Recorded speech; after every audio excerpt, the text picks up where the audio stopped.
My name is James Williams Jr. Welcome to Kung Fu Havoc number 2. Now, I'm sure you guys just watched like the last 4 videos, and that's cool and everything. This one is special because this is about my great grandmother, Ada Wallace Ford, who is of Cherokee descent. I can't go into anything other than that, except for she came out of Powhite or Powhite, depending on how you want to read that sign when you're traveling down 64. And I would love to meet those family members from that side because that's my father's mother's side that are Cherokee Indian. All right, we're done with that part. Now, I grew up in a time where people didn't have a problem being politically incorrect with race and things like that. So I'm gonna talk to you guys about the woman that I knew. I'm not gonna talk long because I don't want to get teary-eyed because I don't have that many memories of her, and none of them were bad. Depending on how you want to look at it, none of them were bad. And this is also for the Williams family members who never got to know Mama Ada. I know all my aunts and uncles who are still breathing down there in Smithville, Virginia, they got to know her. I don't really know if Sherry or Bill and them spent any time with her. I know, but while she was alive in the summertime, while I was young, I spent lots of time with her when her and Grandma Bay lived together over on 131 B Street. I think that's the right address. Pretty sure that's the right address. If it's not, then I'm wrong. But they lived across the street from Miss Ruffin. They were upstairs at the house that Annette and Corey lived in, and then they moved downstairs, and that was about the time Grandma Ada had lost her legs. And then when Grandma Bay moved with Ruth and Alice, Dad started living in their house. All right. So anyway, we got that out the way. So let's talk about Ada. Great Grandma Ada. Awesome. I can only really describe her with one word, which was awesome. And her skin was extremely light compared to me. And as we all know that Native Americans are Asian, which would explain why Grandma Ada had such long, lovely white hair. And I guess it was old age, I don't know. And why she looked more like she would pass for like a Chinese woman. But Native Americans are Asian, so we'll break it down. I wish I had a picture of her. I think my Aunt Carrie has a picture of her, but my Aunt Carrie isn't really speaking to me, so we're not gonna go there. But anyway, Grandma Ada. What can't I say about her? Well, I guess it depends on where you're coming from. My late Uncle Bruce used to tell me that she was mean and that she used to always be after him because he was the baby boy. He always did devilish shit.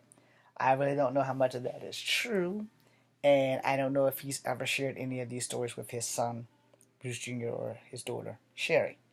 Both of them, which have children of their own and have their own lives, and I'm not going to sit there and interfere and bring up stories of their great father, because my Uncle Bruce was a great man. But this is about my great grandmother, Ada, which is also their great grandmother, Ada, who was also a Cherokee Indian. All right. So that's why a lot of members of our family have the Asian look. It's because we're Cherokee Indian. All right. So Ada would tell me stories. And I don't know if she did it to put me to sleep because I was a little bit of an annoying kid, or maybe she was just old and didn't have nothing else to do and would tell me stories. She would tell me stories, and not really the folklore kind of stories. She told me one, but I don't even remember it. But I know it was a folklore. I can't remember anything about it because I was like 6, 7, somewhere in there. Might have been younger than that. And I know I've always been at Grandma Ada's house during the summertime. So, yeah, this is going to break next time I use it. Anyway, so to give you a fantastic look at Grandma Ada. Grandma Ada was inspiring. I don't know if she inspired her daughter or her sister Carrie, or excuse me, not her sister. Carrie's her damn daughter.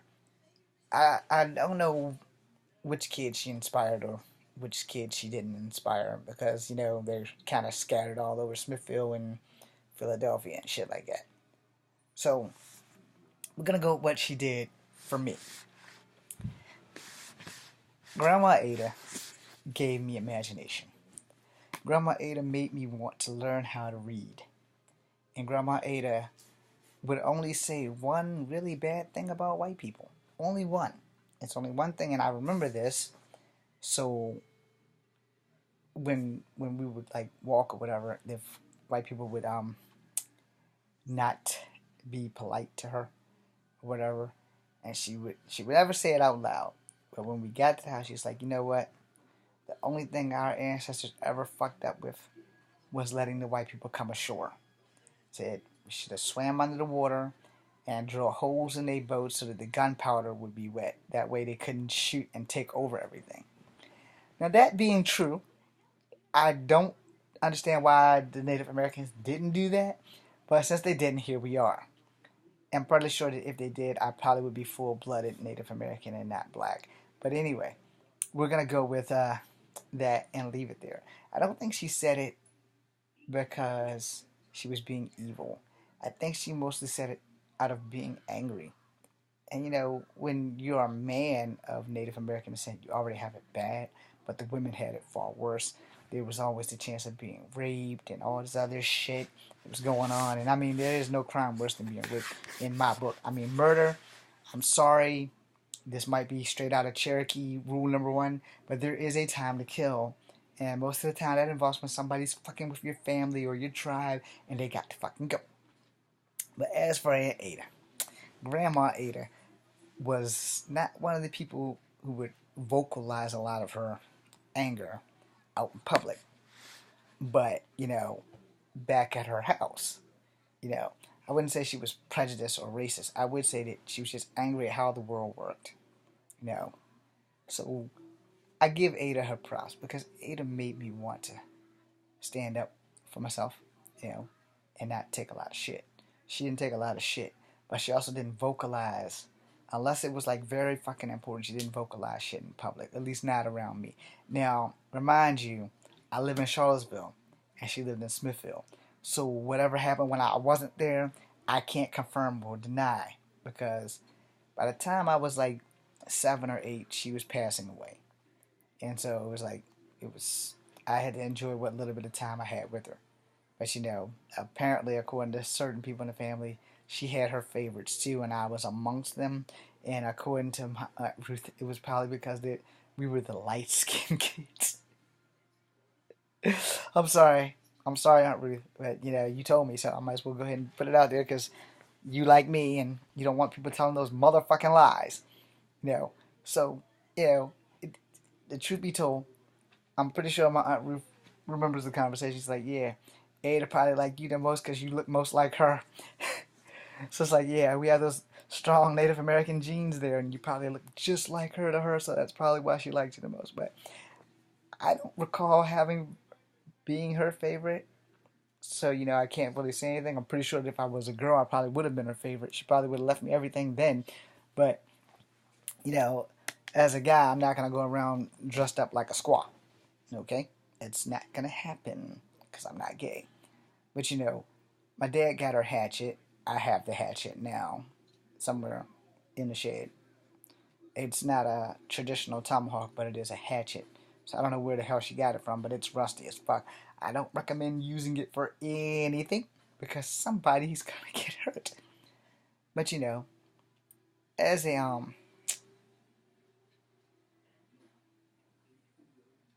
as, as a proud, you know, descendant of her, I strongly believe that, you know, we have to be proud of where we come from. And we have to be proud of where we're going. Or we have to attempt to be proud of where we're going. And in this, you know, in this journey in life, you know, we have to respect everyone for who they are and their culture. Sorry, movie's still on. And if you can't do that, then you really don't have a place in society. Because behavior is everything. Now, granted, there are people who are racist. Those things will never change. Maybe they will. If a big green ugly alien comes down and starts smashing stuff up, yeah, they'll probably change and then we'll all be on the same page of how important life is and why we shouldn't be racist. Or we can do like Ada said and drill holes in the planes and boats and they'll all just crash down and be at our mercy. But, you know, you never know.